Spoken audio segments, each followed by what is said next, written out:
MLB free agency is upon us, and you know what that means. All the baseball fans getting their juices flowing, thinking of where all the superstars could possibly be going.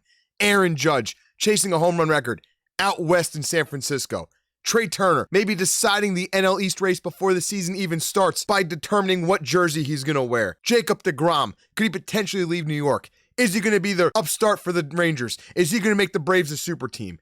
Every single one of these huge names, all the headlines. But as hardcore baseball fans know, 99% of the time, the free agent that makes the biggest impact in October is a guy that signs a 1 or 2 year deal for borderline vet minimum because smart front offices know how to round out their teams. And this is what this video is all about. The underrated free agents. Let's start with a guy that I think has the best chance of being an all-star from this list next year, and that is Michael Conforto. He should be fully rested up and ready to go next year. On the Mets, he had flashes of being a Silver Slugger Award winner. He was great when he was on. His consistency and his long-term slumps and injury problems were the only real things holding him back, but he plays great corner defense. He has a good eye at the plate, and he connects when he connects. I think if he goes to a place like Colorado, you can be looking at him getting the second, third, or fourth spot in the lineup and being an absolute monster. He's going to be signing a prove-it deal, 1 year deal. I think Colorado is the best landing spot for him. Another great left-handed corner outfielder on the market is Jock Peterson. Jock carried the Giants in early April. He is a great player to have as a role player on a championship contender. Every time he's playing for a team that has a playoff run, he does something in the playoffs, whether it be for the Dodgers the year that they won the World Series, the Braves when they won the World Series last year. The Giants added him thinking he was going to be that piece. Their season went down the tubes. He's never going to put up the gaudy numbers. He's just always going to be a threat with the bat in his hand in big moments and in big games. Any team that is currently on the cusp of winning a championship or just coming off a championship and wants to reinforce the bottom third of their lineup, Jock is a great potential DH / first base / left fielder for that situation. Sticking with the corner outfield theme, Mitch Haniger has been a slugger for the Mariners the last 4 years. When he's been healthy, he's been a very undervalued player. He hits in a park that is hard to leave, and he still consistently gets the ball over the wall. He's a right-handed power bat. I think the Mariners are going to do everything they can to bring him back.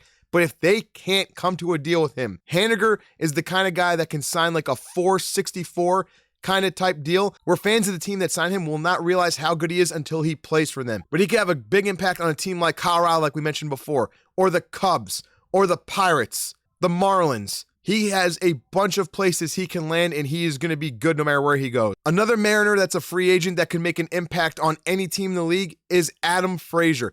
He's primarily second base, but he can play anywhere. He makes contact, and he plays above average defense everywhere he goes. He's a pesky hitter. He puts the ball in play a lot. Think of him as a Jeff McNeil light. He can make any team better. If he's a role player for you, that means you have a stacked lineup. I can see him winding up back in Seattle, but no matter who gets him, he plugs in holes, gives guys rest all year long. One of those glue guys that are completely overlooked that make a huge difference beyond the box score. Adam Frazier is that dude, and he can do it for all 30 teams in the league. From a jack of all trades to a guy that should only have one role moving forward, and that is a DH, Gary Sanchez. The dude is a fastball hunter, and in the past, he had an elite bat in general. He just needs to focus on hitting. The guy can't catch. If you take him out of the field and you give him a flyer on a team like the Royals or the Tigers, a team like that has no offense, the Marlins, to just say, here you go, you are our DH, you are just batting every single day. I can see Gary's career going one of two ways moving forward. Him flaming out after a year because he fails in that scenario, or him getting his stroke back, becoming an offensive threat at the plate again, and having a long career as a serviceable DH around the league now that all 30 teams have the role open. Now, the catching free agent that is actually a catcher and is going to make a difference with his glove is Christian Vasquez. Every year of his career, he has raised his batting skills to the point where he is now a serviceable bat in an 8 or 9 hole, as well as a really good game caller. I can see him going anywhere. I can even see a possible reunion with the Red Sox. He is going to be much sought after by the smart front offices. It's going to be a 1 or 2 year deal. It's not going to be sexy. It's not going to be flashy, but it's going to be extremely important, especially if he gets put in a position where he has a talented young pitcher staff that needs his leadership to help guide them, he could make a massive difference in the intangibles of a baseball club this upcoming season. Another guy that was traded at the deadline and made an immediate impact for his team was Brandon Drury. Had a career year for the Reds, traded to the Padres, and was a great bat for them down the home stretch and in the playoffs. He hit the home run that sparked the comeback in the only game the Padres won in the NLCS. Drury, a great lefty killer. I see Drury doing one of two things this offseason. Signing a short-term contract that will still give him the option to cash in one long-term deal before his career is over with a championship contender as a platoon player, or signing a longer form deal with a little bit more money to be a starter every day on a less competitive team, a team that's trying to accelerate a rebuild. A sneaky team for him to go to, in my opinion, would be the Los Angeles Dodgers. They saw what he could do firsthand. Justin Turner is probably moving on from them, and Drury could fill in that role perfectly. He plays multiple positions. They know he's good. They got prospects that are coming up, but he can play multiple spots. He has Dodger written all over it, and I think it'll be one of the most important moves the Dodgers make in the offseason if they do go that route. And Justin Turner's the guy we're going to talk about next. I think this dude is a perfect fit for a DH that can give your first baseman and third baseman a day off every single week. He's a very intelligent hitter. He's a very good hitter. He makes contact. He's got pop.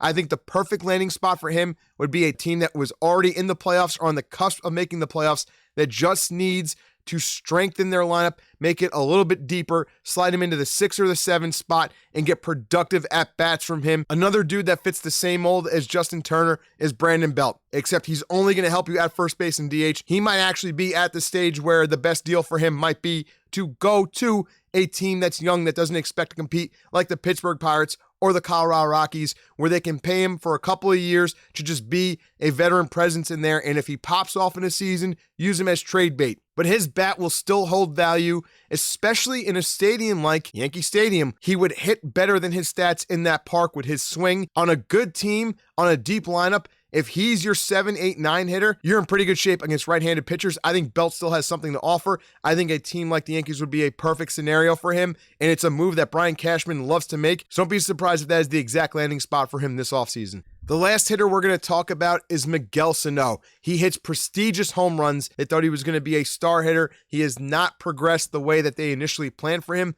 but he still is dangerous with the bat in his hands. I think he needs a change of scenery. I would not be shocked if he winds up in Boston. He's already hit this historic level mammoth home run that went almost 500 feet in Fenway Park. That park makes a lot of sense for him with that wall. The DH spot is going to be open next year. It's a match made in heaven. That is what he is going to need to do, just like Gary Sanchez. Never worry about fielding again. Just have a team give him a flyer at DH and see what he can do for a year. Miguel Sano could still have a future as a serviceable DH in this league. Now let's talk about the pitchers. Martin Perez will be one of those guys that is a great depth signing. Perez was excellent in Texas. I think he goes back there. It's the perfect fit for him. He just had a career year there. But if he leaves, this guy screams effective fifth starter. He'd make sense for the Braves. He'd make sense for the Phillies. He'd make sense for any championship contender that already has a solid top 3 in place and just needs to solidify their 4th or 5th spot in the rotation. If he's your 3, you're in decent shape. If he's your 4, you're in good shape. If he's your 5, you're in great shape with your pitching. And another guy that you can say that about is Taijuan Walker. And Taijuan, to me, is the most interesting. The thing about Taijuan is he's got the age because he's sub 30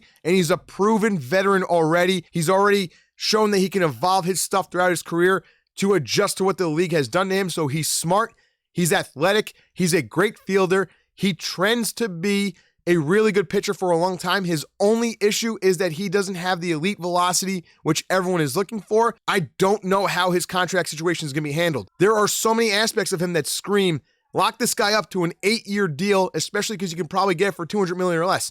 There's other aspects that say he's probably not worth $15+ million a year because he doesn't have the elite stuff that you need to be in that group. I think he's going to wind up going to a mid-tier team or a high-tier team. I wouldn't be surprised if he stays back with the Mets, especially if Cohen is going to go to a $300+ million payroll. But he could very well be the guy that you look back 2-3 years down the line and say, oh yeah, Walker and Rodon were definitely the best signings for that free agent class as a pitcher, except Walker's not being talked about like Rodon he should be because he's just below Carlos's level. And the final guy who had a career year out of the bullpen, and while there's so many bullpen pieces that are out there, and every year relievers are volatile and you don't know what they're going to do, Rafael Montero proved to be a completely different pitcher than he ever was before. He's an Astro. They tend to bring out the best of guys. They revitalize careers. I can see him becoming a really, really good to elite eighth inning guy or a decent closer for the next couple of years. The Astros seem to be like the relief pitcher or the starting pitcher, second chance you. I think that Montero is going to be the best long-term reliever from this class. And there are plenty of other useful bullpen pieces. There are veterans that people are going to overlook or think are washed up that you never know if they can bounce back out of nowhere, like David Robertson did this year after having almost 2 years off because of injury. Zach Britton could be a piece for someone. Adam Ottavino is going to be on the table. There are a whole bunch of guys. Trevor Williams, arguably the best long reliever in the game. There are so many key X factors that are out there in free agency. And this video was to highlight the ones that are probably going to wind up making the most noise and being the most notable at the end of the year for either teams they sign with or get traded to, because a lot of the time these level players wind up becoming key trade pieces. That is going to do it for the video though. I hope you guys enjoyed it. If you did, make sure you hit the like button, make sure you're subbed, make sure you tell your friends. It's going to be a crazy couple of weeks filled of rumors, and I think there will be a little bit more activity than usual off the start this year. I think the ownership groups are going to want to give their fans something to look forward to after having the lockout ruin the offseason last year. So we can only hope. But either way, everyone, I'll catch you in the next video. Until then, be good.